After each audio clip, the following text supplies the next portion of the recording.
Random House Audio presents Rose Harbor in Bloom by Debbie Macomber.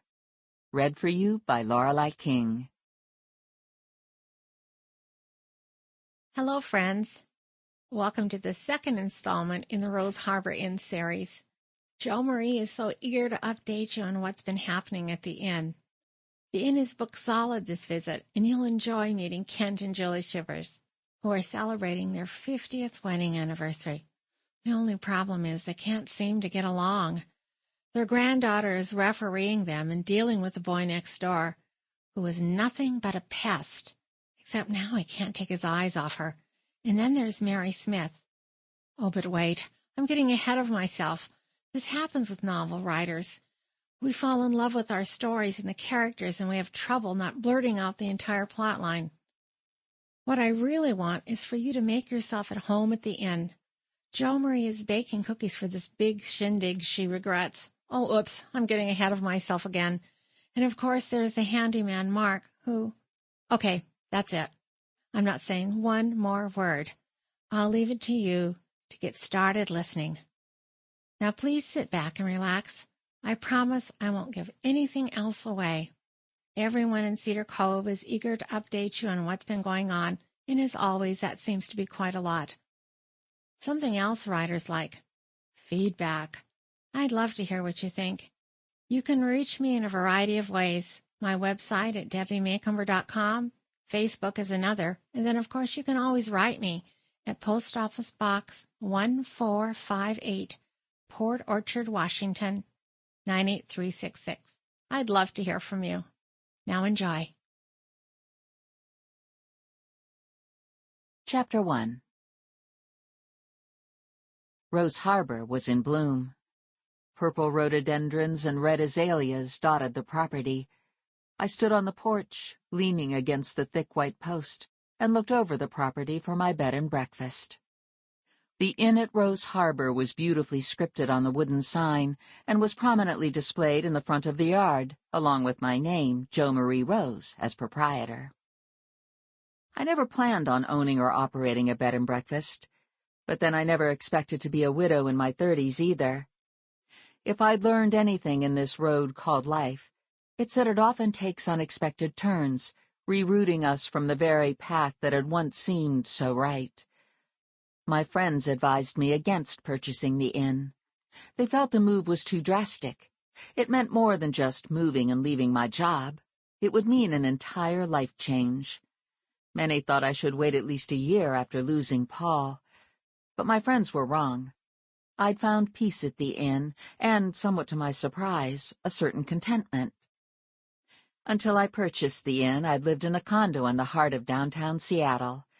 Because of my job and other responsibilities, I hadn't had pets, well, other than as a youngster. But shortly after I moved to Cedar Cove, I got Rover. In only a few short months, I'd grown especially fond of him. He'd become my shadow, my constant companion. Rover was a rescue dog I'd gotten through Grace Harding, the Cedar Cove librarian. Grace volunteered at the local animal shelter, and she'd recommended I adopt a dog. I thought I wanted a German Shepherd. Instead, I'd come home with this indiscriminate mixed-breed short-haired mutt. The shelter had dubbed him Rover because it was clear he'd been on his own, roaming about for a good long time. My musings were interrupted by mutterings from the area where I planned to plant a rose garden and eventually add a gazebo. The sound came from Mark Taylor, the handyman I'd hired to construct the sign that stood in the front yard. Mark was an interesting character. I'd given him plenty of work, but I had yet to figure out if he considered me a friend. He acted like my friend most of the time, but then every so often he turned into a grumpy, unlikable, cantankerous, unreasonable... The list went on. "What's up?" I called out. "Nothing," he barked back. Apparently the ill-tempered monster had returned. Months ago I'd asked Mark to dig up a large portion of the yard for a rose garden. He told me this project would be low on his priority list. He seemed to work on it when the mood struck him, which unfortunately wasn't often, but still I thought a month or two would be adequate in between the other projects he'd done for me. To be fair to Mark, though, it had been a harsh winter. Still, My expectations hadn't been met. I'd wanted the rose bushes planted by now.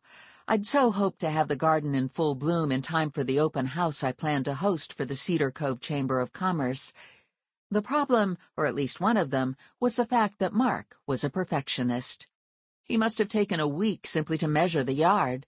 String and chalk markings crisscrossed from one end of the freshly mowed lawn to the other.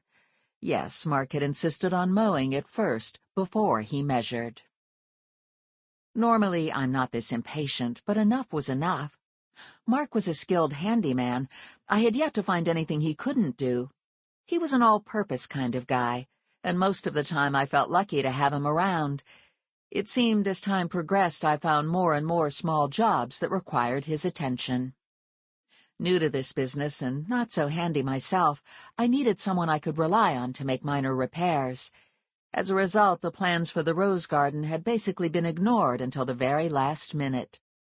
At the rate Mark worked, I'd resigned myself to the fact that it wasn't possible for it to be ready before Sunday afternoon. I watched as he straightened and wiped his forearm across his brow. Looking up, he seemed to notice I was still watching him from the porch. "You gonna complain again?" he demanded. I didn't say a word. Reading his mood, I forced myself to bite my tongue before I said something to set him off. All Mark needed was one derogatory word from me as an excuse to leave for the day. "You didn't need to say anything," Mark grumbled. "I can read frowns, too." Rover raised his head at Mark's less-than-happy tone, and then looked back at me, as though he expected me to return the verbal volley. I couldn't help being disappointed, and it would have been easy to follow through with a few well-chosen words. Instead, I smiled ever so sweetly, determined to hold my tongue. All I could say was that it was a good thing Mark charged by the job and not by the hour. "Just say what's on your mind," he insisted.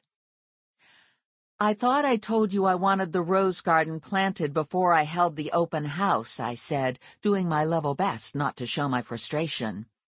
"You might have mentioned this earlier, then," he snapped. "I did. Clearly it slipped my mind." "Well, don't get your dander up." It wasn't worth fighting about at this late date. The invitations were mailed, and the event, ready or not, was scheduled for this very weekend. It would be nothing short of a miracle if Mark finished before then. No need to get upset about it now. Actually, I was as much at fault for this delay as Mark. Often before he ever started work, I'd invite him in for coffee. I discovered that he was as interesting as he was prickly. Perhaps most surprising of all was that he'd become one of my closest friends in Cedar Cove, so naturally I wanted to find out what I could about him. The problem was, he wasn't much of a talker. I'd learned more about him while playing Scrabble than in conversation. He was smart and competitive, and he had a huge vocabulary. Even now, after 5 months, he avoided questions and never talked about anything personal. I didn't know if he'd ever been married or if he had family in the area. Despite all our conversations, most of what I knew about him I'd deduced on my own. He lived alone. He didn't like talking on the phone, and he had a sweet tooth.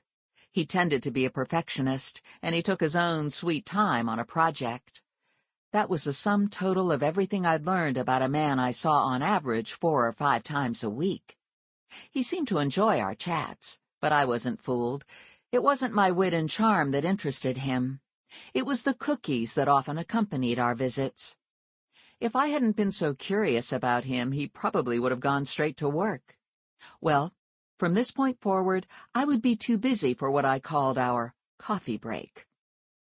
Grumbling under his breath, Mark returned to digging up the grass and stacking squares of it around the edges of the cleared space. He cut away each section as if he was serving up precise portions of wedding cake.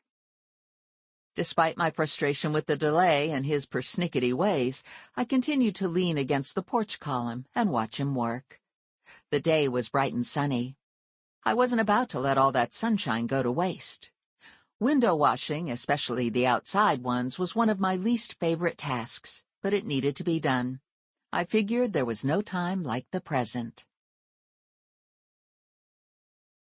The hot water had turned lukewarm by the time I dipped the sponge into the plastic bucket. Glancing up at the taller windows, I exhaled and dragged the ladder closer to the side of the house. Sample complete. Ready to continue?